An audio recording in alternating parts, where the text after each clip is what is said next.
Antes da internet e das redes sociais, a informação chegava até as pessoas por jornais impressos, rádio e televisão. Manchetes impactantes eram capazes de moldar opiniões, espalhar boatos e às vezes até causar pânico. Bastava uma reportagem intrigante ou um rumor bem contado para que uma história se transformasse em um fenômeno nacional. No vídeo de hoje, vamos relembrar alguns dos mistérios que a mídia espalhou. O Bebê Diabo. Uma história tão estranha que parecia impossível de acreditar, mas que conseguiu parar São Paulo e alimentar os pesadelos de muitos nos anos 70. Tudo começou em 11 de maio de 1975, quando o jornal Notícias Populares publicou uma manchete que literalmente fez São Paulo temer. Nasceu o diabo em São Paulo. O relato era perturbador. Diziam que em uma maternidade de São Bernardo do Campo nasceu um bebê com chifres, cauda, dentes afiados e um olhar que parecia penetrar a alma de quem ousasse encará-lo. As descrições ficavam cada vez mais sinistras. Diziam que a criatura logo ao nascer teria proferido palavras ameaçadoras contra a própria mãe, um detalhe que já era o suficiente para alimentar os boatos mais assustadores. Relatos davam conta de que o bebê teria escapado da maternidade, deixando um rastro de pânico pelas ruas do ABC paulista. A situação se agrava à medida que testemunhas afirmam ter visto o ser demoníaco saltando entre os telhados e até assustando motoristas em plena madrugada. O Notícias Populares, já conhecido por suas manchetes sensacionalistas, mergulhou de cabeça na história. Cada nova edição trazia uma enxurrada de relatos ainda mais inacreditáveis. Diziam que o bebê diabo havia sido visto em cemitérios, aterrorizando fiéis em terreiros de Umbanda e até causando confusão em igrejas locais. O impacto foi imediato, as vendas do jornal dispararam e o medo e a curiosidade se espalharam rapidamente também. Não havia quem não comentasse sobre o caso. Mas por trás do frenesi, uma pergunta persistia: o que era real nessa história? Para muitos, tudo não passava de uma elaborada jogada de marketing, típica do estilo do Notícias Populares. O jornal sempre apostou em manchetes chocantes e bizarras para atrair leitores, e o Bebê Diabo parece ter sido sua obra-prima nesse sentido. Não há registros concretos ou evidências que sustentem a veracidade dos fatos, apenas o eco de um boato que se tornou lenda. Mesmo assim, a história não foi esquecida. Décadas depois, o Bebê Diabo permanece como um ícone do imaginário popular, uma lenda urbana que atravessou gerações. Mas e você, o que pensa? Será que esse episódio tem um fundo de verdade ou foi apenas mais um exemplo de como a mídia pode manipular o medo e a curiosidade para vender histórias? A verdade, como sempre, parece estar perdida entre o mito e a realidade.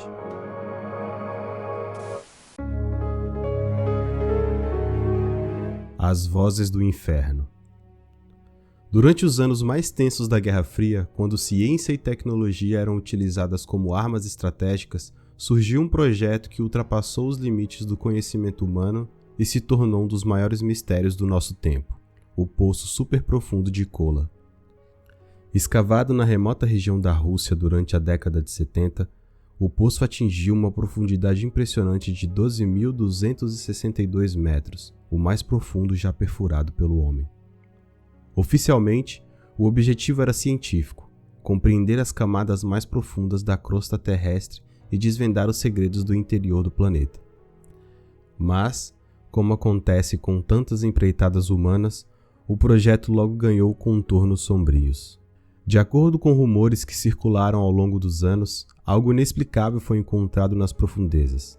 Relatos afirmam que os cientistas baixaram equipamentos, incluindo microfones extremamente sensíveis para captar sons das entranhas da Terra. O que eles teriam ouvido foi descrito como apavorante: gritos de agonia, lamentos humanos e ecos que soavam como um chamado direto do inferno.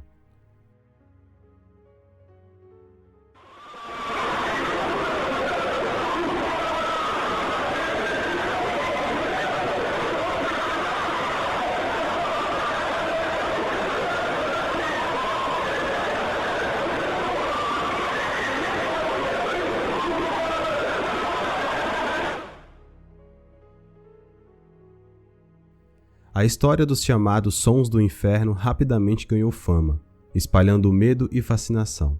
Enquanto os céticos alegam que os ruídos eram apenas fenômenos geológicos naturais ou falha nos equipamentos de gravação, há quem acredite que os cientistas russos tenham descoberto algo além da compreensão humana, algo que talvez devesse permanecer enterrado.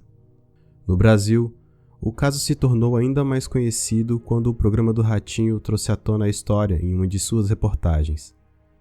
A exibição reacendeu as teorias e fez o mistério das vozes do inferno ecoar entre o público brasileiro, misturando curiosidade e um certo temor pelo desconhecido. Embora o projeto tenha sido abandonado nos anos 80, o mistério em torno do poço superprofundo persiste até hoje. Na internet, a história continua viva, alimentada por teorias que vão desde explicações científicas até suposições sobrenaturais. Mas afinal, o que realmente foi encontrado nas profundezas da crosta terrestre? Teriam os cientistas russos aberto um portal para o inferno, ou estamos diante de uma lenda moderna, amplificada pelo medo e pela imaginação?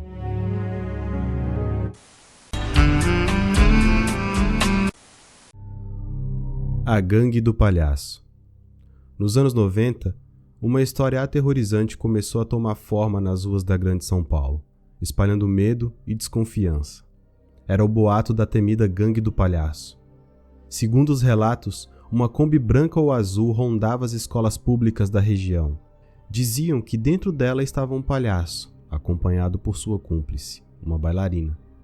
As crianças eram atraídas com promessas de doces e brinquedos, mas, segundo os rumores, nunca mais eram vistas. Para os pais, o medo era palpável. Escolas chegaram a reforçar a segurança, e o pânico crescia a cada nova história que surgia. O programa Aqui e Agora, conhecido por abordar temas polêmicos e sensacionalistas, levou o caso ao público, transformando o boato em manchetes diárias. Era como se a tal Kombi pudesse aparecer a qualquer momento em qualquer bairro. Relatos se espalhavam em cidades como Carapicuíba, Osasco e até nos bairros da zona leste de São Paulo, sempre descrevendo o mesmo cenário: um palhaço e uma bailarina chamando as crianças para perto do veículo. Mais uma vez, o Notícias Populares, famoso por suas manchetes impactantes, deu combustível à história. A cada edição, novas supostas aparições eram narradas com riquezas de detalhes, contribuindo para alimentar o pânico coletivo. Mas, mesmo com toda a atenção, nenhuma evidência concreta foi encontrada. A polícia chegou a prender suspeitos, mas nunca houve provas de que algo como a Gangue do Palhaço realmente existisse. Apesar disso, o medo já havia se enraizado, levando muitos pais a proibirem os filhos de saírem sozinhos, especialmente perto das escolas. A história da Gangue do Palhaço transformou-se em uma verdadeira lenda urbana, deixando cicatrizes na memória coletiva. Para quem viveu naquela época, o simples som de uma Kombi ou a visão de um palhaço em festas infantis já era motivo de calafrios. Mas afinal, o que era tudo isso? Uma invenção coletiva, alimentada pela mídia e pela paranoia, ou algo mais sombrio que nunca veio à tona? A invasão de Vrillon. Em 26 de novembro de 1977, algo incomum e inquietante aconteceu na Inglaterra. Durante a transmissão de um noticiário da Southern Television, o sinal foi misteriosamente interrompido. O que se seguiu deixou os telespectadores perplexos. Uma voz que dizia pertencer a Vrillon, suposto representante do Comando Galáctico Ashtar, tomou conta da transmissão. A mensagem era clara e carregada de urgência. Vrillon alertava que a humanidade estava seguindo um caminho de autodestruição, dominada pelas armas, pelo materialismo e pela ganância.